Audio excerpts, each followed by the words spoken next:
அவர்க்கொரு குணமுண்டு, அமிழ்தம் அவனுடைய மொழியாகும், அன்பே அவனுடைய வழியாகும்.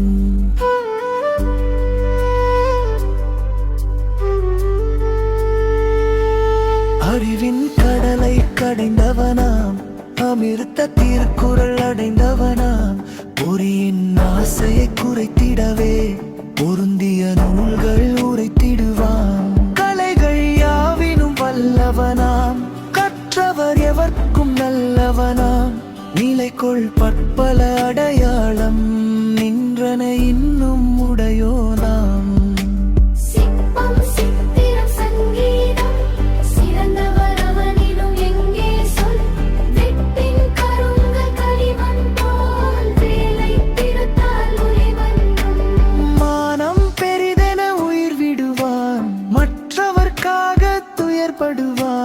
தானம் வாங்கிட கூசிடுவான், தருவது மேல் என பேசிடுவான்.